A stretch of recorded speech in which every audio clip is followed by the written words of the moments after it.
men are making choices for us, women, about birth control, abortion, healthcare, everything, and we can't even have a say on it because they won't even hear us.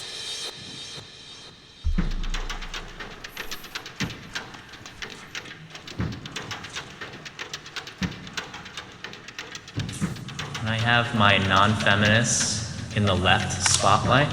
I have my feminists in the right spotlight.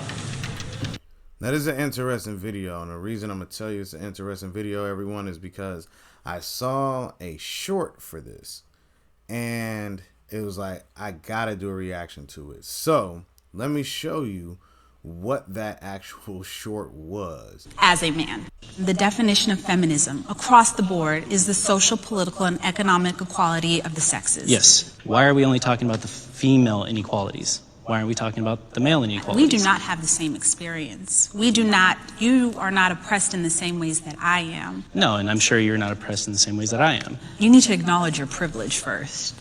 If people could hear that about themselves and not be defensive, I think that we could probably push the needle forward a lot faster. As a woman, I'm not sure that I'm concerned whether or not you want to join as a man. Is that not part of the issue? But that's segregating that's segregating genders. If you're saying that you don't care about my opinion as a man, that goes against everything the feminist movement goes. I don't care about reshaping and forming my feminism in a way that is digestible for you as a man. The feminist movement has changed from its original definition. That's interesting.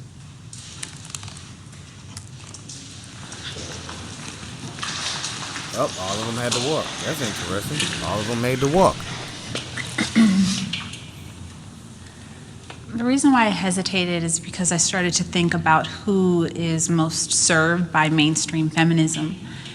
I don't personally think that that has changed. I think that white, heterosexual, cisgendered women are most served by mainstream feminism. It makes it... I didn't mean to start it this fast. Stop it.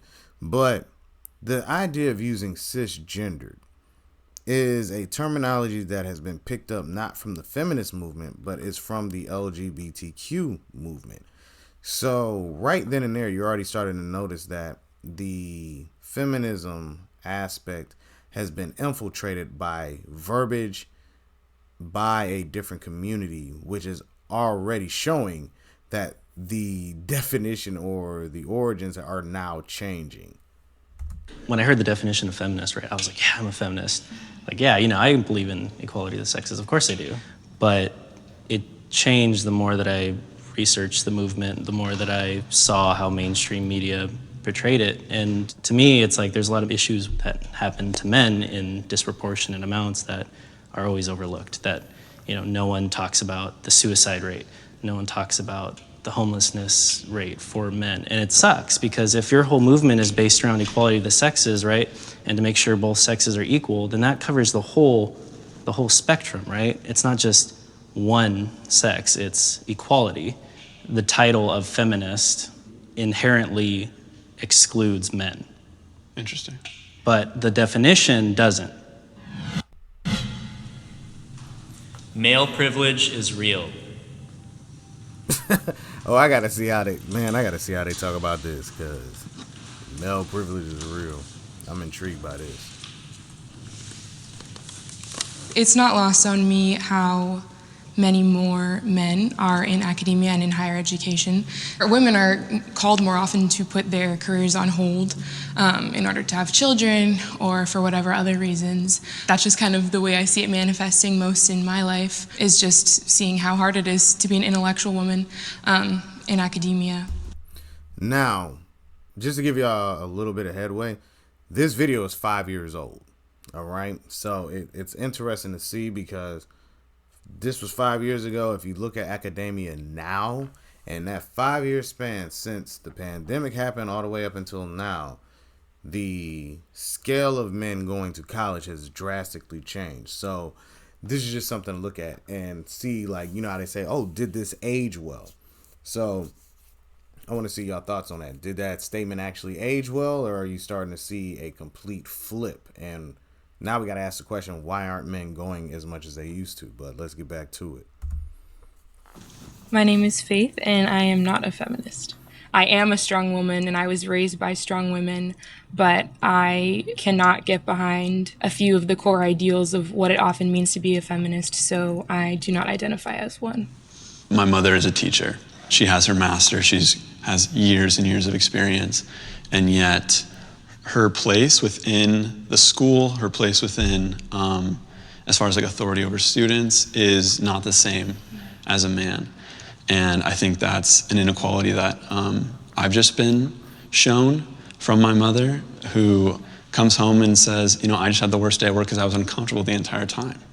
Or I had a strange experience with a male student who just like would not listen to a word I said. It wasn't connecting, and it wasn't until I brought in the vice principal who was male, or another teacher who was male, that things could be kind of squashed and covered. Man, hold up. You know, man, even when I was in school, we used to see moments like that. You would see moments where the kids would try the female teachers. Always. Even if they were a principal, they would try them. And you'd have some male figure come in and they'd be like, man, what are you doing? And they change their tone. It works the same way in a household. I'm sorry, that's just the reality of it. A kid could be testing the mess out of their mom. Test her. But as soon as the dad be like, hey, they be like, oh, and then they straighten up. Why? It's just something that is nature. That's not out of the realm of the real thing that happens. Yes, your mother had a rough time teaching, but she probably comes from a softer approach where men don't always come that way. They be like, look here, this is what we're doing, this is how we're doing it. And then also, let's be honest, a bass in your voice can change the direction on how a child behaves. A mother can be like, stop it, stop doing it. And it doesn't resonate the same as stop it. And then they be like, ooh. It's just something where that voice hits differently in the brain of an individual. I mean, that's just being honest.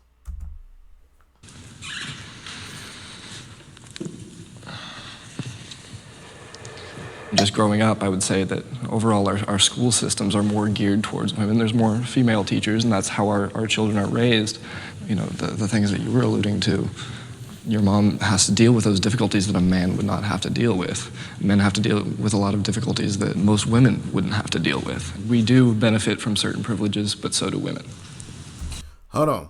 Now that I'm thinking about it, I've seen videos with male teachers who are trying to get children in place, and they actually get into scuffles and fights with these young men, because these men don't have father figures in their lives, so they will test the narrative or test the boundaries and try to fight grown men.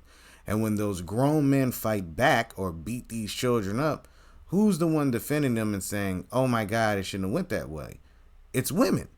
So the women don't even look at it from the perspective that this young man, life is probably being saved right now because he is trying to fight an adult male, and that male says, I got to put you in your place. They get to scuffling, and then they say, well, he was wrong. No, that man was saving that child's life. You see what I'm saying? So there are young men who will challenge men because they have never seen a male authority figure, because they might just grow up in a household with nothing but women. You got to look at all of the variables. You can't just say it blatantly and not really think about it in that nature. But my bad. We're going to get back to it. Let's go ahead. I think you considered it a privilege that there are more women in the teaching profession, but you should also consider that other options weren't necessarily or historically available to women because they were considered to be more nurturing. A lot of women were pushed into that field. Still, women are choosing these majors and choosing their region of study, whereas men are tending to choose higher paying majors. They're choosing more to go into STEM fields and such like that, and reaping the financial benefits, while women are also reaping their own happiness benefits of going into a field that they enjoy. If I were born the opposite sex, my life would be easier. That's always an interesting question. Just to see all of the complaining that they do, they say somebody got it better. What are they willing to do? Are they willing to change it just to see if they got it better? I started to walk over just thinking inherently the privileges that men in this society have and how they're able to navigate far easier and all of that stuff. And then I thought what it would be like to be a Black man in this society. And I don't know that it would be any easier. I am first generation Mexican American. I have 2 Mexican parents. If I were to be born a male Mexican, it'd be so much easier for just that group. I try to break off from those stereotypes of Melanie gets a table ready for dinner. Excuse me, I have 2 brothers that can do the exact same thing. You know, why can't they do it? Why do I have to do it? My name is Melanie Valdez, and I am on the feminist side. I had an incident where I was, and that changed my whole perspective. Okay. So she has a different perspective because of something that happened to her, not just a general regular lifestyle. This was trauma that was. If I was born any other thing than I am, I would have to struggle differently than I have already struggled, and compared to some people in minorities or some people that are white, have struggled more than me. There's always a positive and a negative that you're born with, and it's how you utilize that and get over it that I think is important, rather than focusing on if I was born this or if I was born that. I think it is kind of what we make of it. And I'd almost say that to want to be anything different than what we are is possibly even defeating the purpose of the feminist movement. A big part of feminism is telling women that they're worth it already. Interesting. I like that. That they're already enough. Okay. I have a little sister. I have friends who were told by their father, by their older brother, that you are enough. And now they're doing whatever they want because they were told they could. They were given the opportunity from the beginning. And they weren't told, well, if you were a man, you could. No. They were told, you are a woman and you can because of who you are. Nature versus nurture. Not sure that having a community that affirms who you are is enough. If the society and the structure and the laws and the policies that govern tell you otherwise. My parents told me I could do whatever I want to do. And so I went to law school and I'm an attorney and I write, but I don't make as much as my coworker who does the exact same thing and who I'm probably am more qualified than. From the statistics that I read, there was no wage gap, it was an earnings so gap. So it's your understanding that there is no wage gap between men and women. Yes, there's an earning gap. Different positions, different schooling can also be a factor. You can have the same degree, but from 2 different schools, and they'll pay someone from a better school different. How the interviews go, even negotiable, entry salaries. Why then are women choosing jobs that pay less? Culture. So I saw this study where they said the way negotiations work, women are more acceptable to choose a lesser salary because they don't want to come off aggressive, where men will argue and negotiate sternly in order to get a higher pay for the exact same job. I remember somebody I knew, she worked a higher position in a different company than I did, but the position that I worked, I made more than she did for a different company, but you had to look at the scales of what the companies were. And I made it very clear I was not going to work for less than this amount, whereas she accepted whatever they offered. So those are different aspects of it. You have to be willing to negotiate those positions. They tell you, just as a learning thing, if you're going to try to go for a job, you have to look at the salary cap from lowest to highest. And they'll even teach you, hey, in order to make the highest amount that your position offers, what, credentials do I need or in order to make that? And if you match all of those and you say, well, I already have them, so that's what I'm looking for. And they'll try to negotiate you up and down. But if you make it very clear that you're not going to work for less than that, more than likely you'll get it. Even with buying cars, if you negotiate with people in a place where you're able to negotiate, you can get the price down if you're like, I'm not paying more than this, and you can figure it out. And if they don't want to do it, you take your business elsewhere. You don't have to sit and wait to make that decision. But if you're desperate for a job, then you'll accept anything that they offer. So that's a reality as well. Men and women need to work together to create equality. I agree. I don't need. Yeah, that's right. Everybody walk up because that's the reality of it.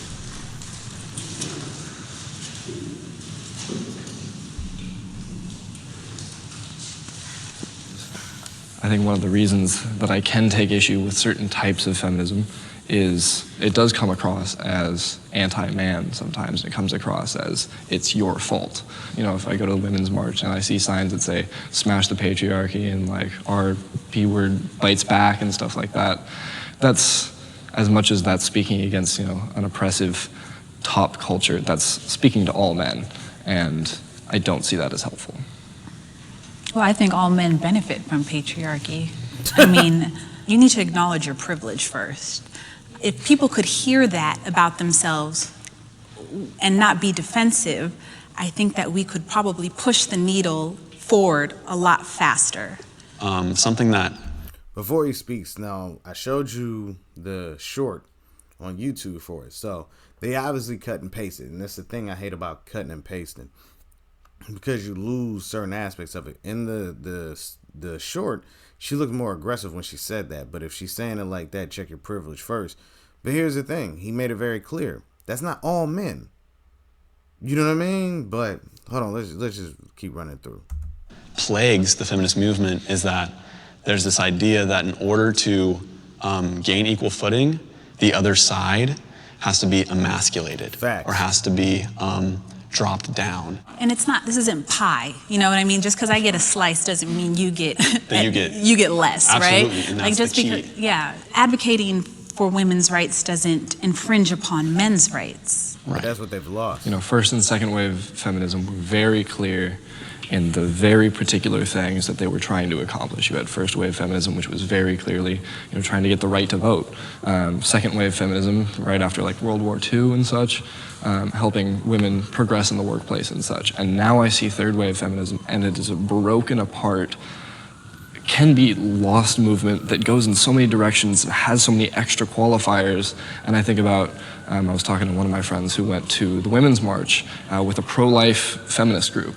And she said on multiple accounts they were asked to leave because that's not why the Women's March was happening, and that they were against the movement.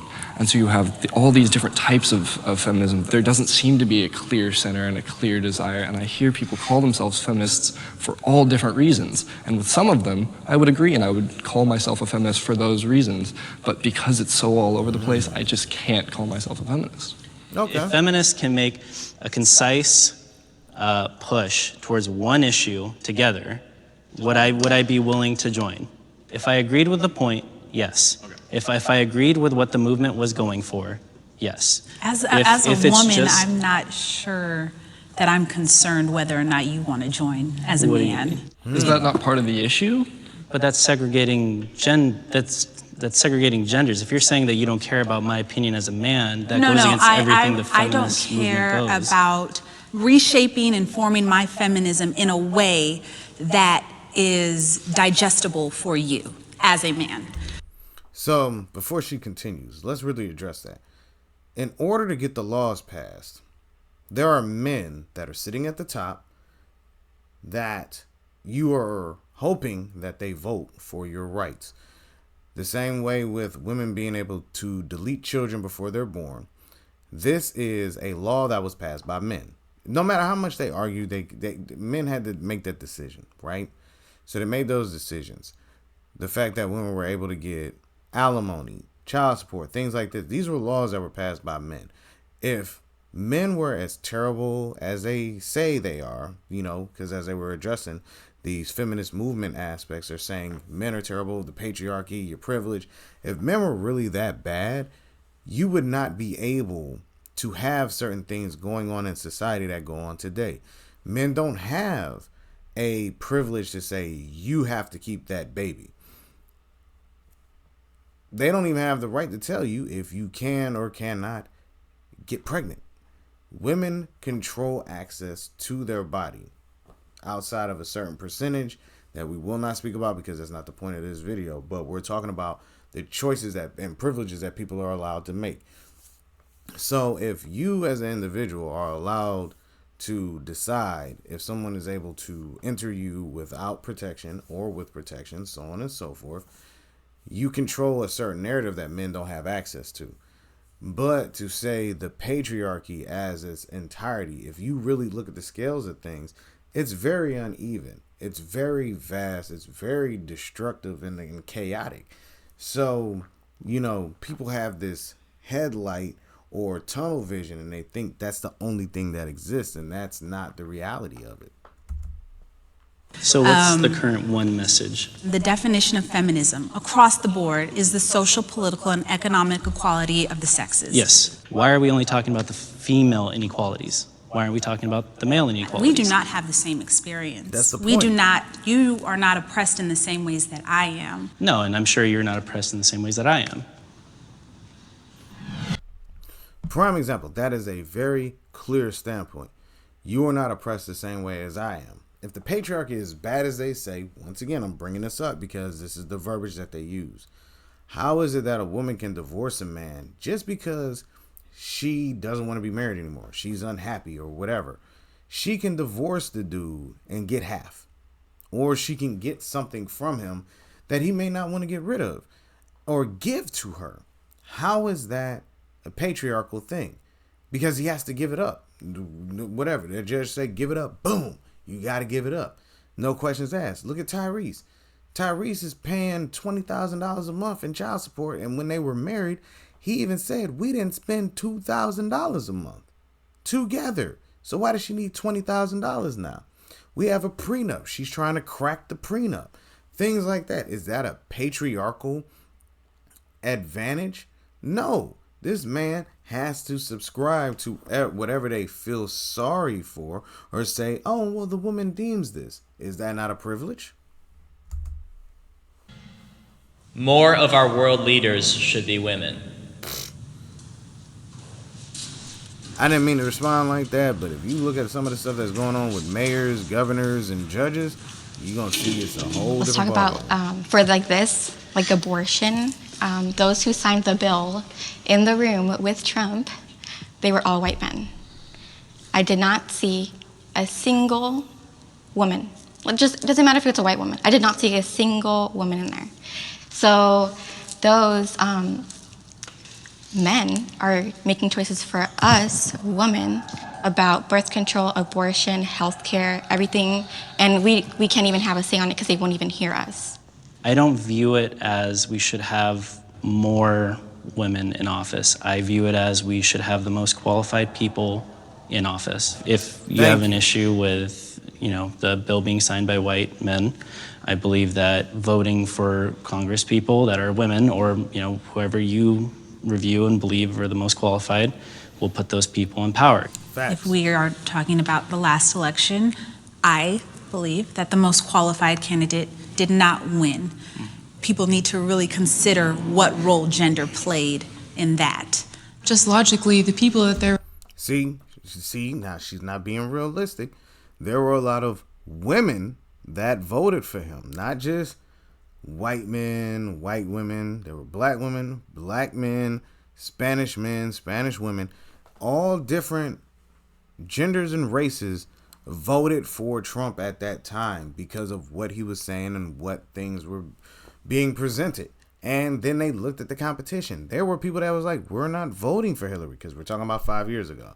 So we have to be realistic about what the conversation was. So it wasn't just one group. These were a group of people from all races, all genders, well, both genders and races and multiple races that made decisions to vote for this individual. But we also have to be real. They said he was the best candidate and she was the best candidate. But truth be told, there were better candidates. But us as a whole did not say, no, we don't want these people. You see what I'm saying? So it's way more broad and vast than, or it's just more deep. It's deeper, not more deeper, but it is deeper than a simple statement like that. representing are both men and women, so the people representing us should be men and women. And it would be really hard for me to ever understand why people wouldn't think that there should be more women in leadership. I love women. I love being a woman. I love strong women. I was raised by strong women. I don't agree with all of the things that are traditionally included in feminist beliefs. Like, I have a different view on abortion than you guys, so that's a big deal for me. That's one of the most important things to me. I'm a Christian, and that's just one of my beliefs. So that's kind of, for me, that's one of the driving forces why I don't identify as a feminist. To divide into two teams gender-wise is not Spartan. It's not often what we do, but it is sometimes. And how do we avoid that? And how do we avoid that separation? How do we make it a collective effort, even though I'm a conservative white man and, you know, there are different views than me, and I don't want to force you to agree with me. I don't want to change your mind in that way, but I want to see how I can still work with you fully and be on your team, and you can be on mine as we disagree agreeably. That's dumb. Thank you, everyone, for probably the most respectful middle ground I've ever seen.